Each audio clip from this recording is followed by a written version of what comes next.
บ่มาแยงยัดตะบังกินีก็เหมือนอีหนึ่งบรมเหยาะลาซายัดดามากงมากมอนมากแหงแล้วก็มากเมืองที่ยังมาเต็มอีมังกระเบือนในอรยะเสลิมสลองบุญเกลือบรมกับปลดนึ่มมังตึงรับนึ่มเมยอย่างอาบอย่างกาดอึดตึงดอมตกเสมอและกาดังนี้ยัดตะบังสกีก็จะอันบ่มาแยงยกกูยันเดิงบรรยากาศการต้องหอยปุ่นเกลือเดี๋ยวยังมาเต็มอียัดดะกุงกิวตะลุนซองเมืองเสียงเงินแขวงหลวงพระบางซึ่งเกาะกุญซาเอาบรรยากาศม้วนดอมตกเสมอที่เมืองในเมืองที่อิราเอียงและกะยากุญปลอมโย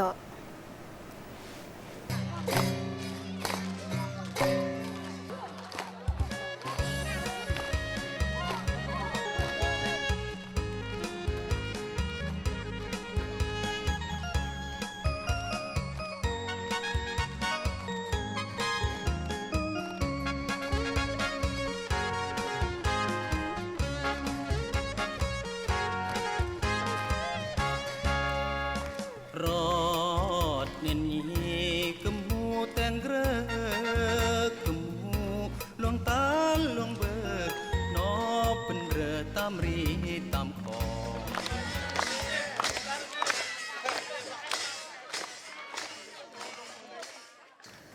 ยามสรวดมือที่28:12 ยัดดากุงกิวตะลุนกบาลเมืองเสียเงินแขวงหลวงพระบางบึงอำนาจการปกครองพร้อมกับยงมาแถมอีเบือนอรยะตั้งโรมหลอสามัคคีเสลิมสลองมุนเกรอหรือมุนปลดนึ่มมังนึ่มกบาลวัน19ประกาศนึ่มเมดาพิธีเบือนอรยะแห่ขมวนเดบึงแหมเยาวชนนักเรียนก้นนึ่มก่อนกลำหน่วยศิลปะจำรอดกนเทาก้นแก่รุกุลกุงกูดดาพิธีอย่างม่วนดอมกับกือดุกเสมอ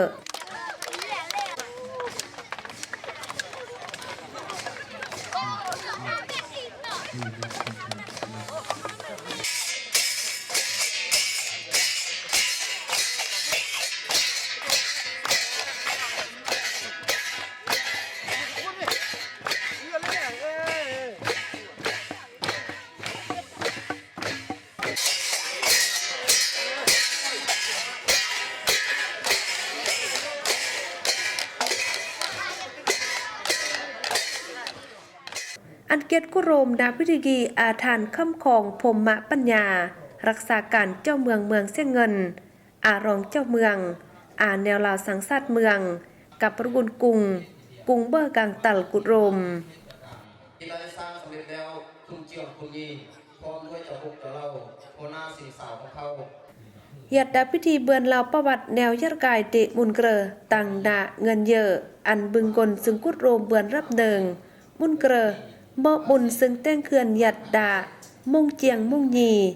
เมื่อบุญปังนำเดะเผากมูอีกนิซึ่งโหดนานหอนงอหอดมาเกลือสโรเกลือไกวเพื่อกายเสลิมสลองผลผลิตเดะยุงมาแถมอีซึ่งเบือนเดะอรบประซึมกายดะมุ่ยดึมกลาดยอยัดดาพิธีรุกุลกุงเบือนอ่านหมดสรุปเดกุงดะมุ่ยดึมกลาดยออันหนึ่งแบบเลียดหุ่นนี่โกรักษาการเจ้าเมืองเสียเงินโกเบือนอันเกียรติสุดโดรอันงดทองต่อยงมาแถมอีดากุ้งกีตำบอบุเดทานเบือนเรายุ่งยอส้มเสยจึงเบือนเดต้องรวมหลอดสามัคคีแต่งบุญเกลือขี้เขื่อนกับฐานนองเบือนบอกอันรักษาบุญเจือหลอดสามัคคีกับอริยพัฒนากุ้งกลางอันยงมาแถมอีอายัดอามาดาต่อยอกลานนี้ดาพิธีโกอ่านสู่ปลดหนึ่มกัดเกอประกาศหนึ่มกดเจออ่านตุกติแต่งมาอันก้นเทาก้นแก่แขกซึ่งกุดโรมยงมาแถมอีเพื่ออวยพรอันยอเดอันลอลำกลางแรงโซกอาศัยยัดเลอะบลำหรือมางโหลดจุ่มลอยจุ่มกล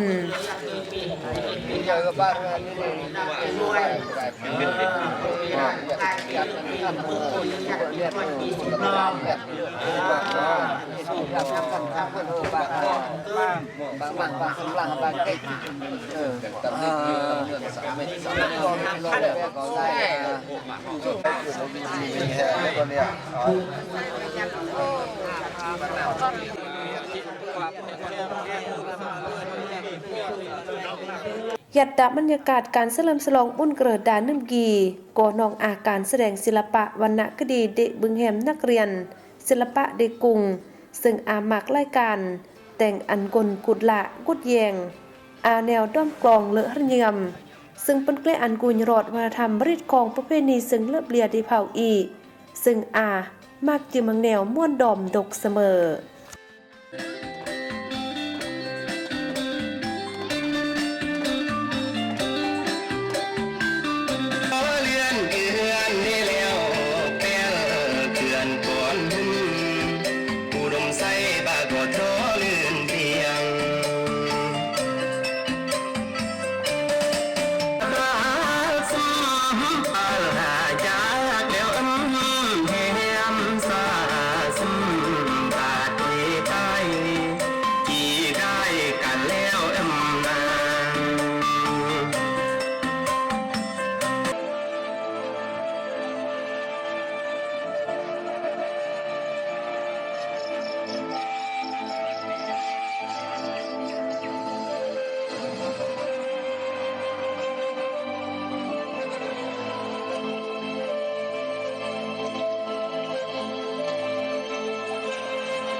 ที่เอาความหมายความสำคัญ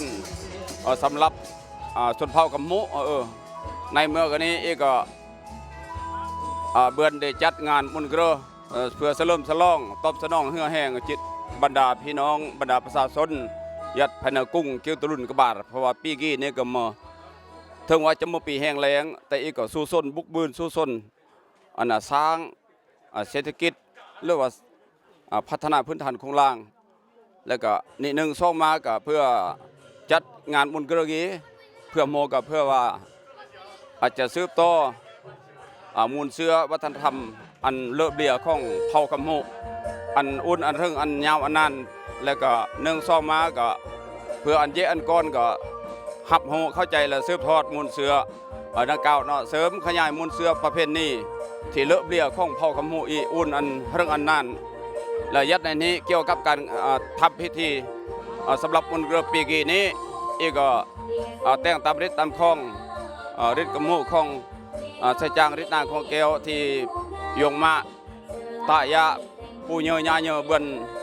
สร้างอุ่นอันอีมาเจ็บมาก่อนซืบทอดยอดกายอีกก็เบินอนุรักษ์รักษาแล้วก็แต่งต้นแต่งผ่าเข้าผ่าควันต่างๆเป็นโตรเป็นกวายมาเกลือมาปอกเรื่องนี้ก็อุรุกเนอุรุสโรทางบริษัทซิโนไฮโดบริษัทก่อสร้างเส้นทางรถไฟลาวจีนนอกจากไก่อุปถัมภ์คำสู้ก็ทั่วตกลงลายพมากจากนี้ทางท่านก็นำพักเมืองเจ้าเมืองก็เบินเดสนับสนุนช่วยเรือกุ้งกลางอีกสำหรับในนำส่วนตัวก็ขอแสดงขอบใจเนื่องอุ่นคุณอันล้นเรือของภาครัฐขั้นถึงที่เบือนเป็นห่วงเป็นใยไก่ชุกโยส่งเสริมสำหรับกุ้งเกียวตะลุน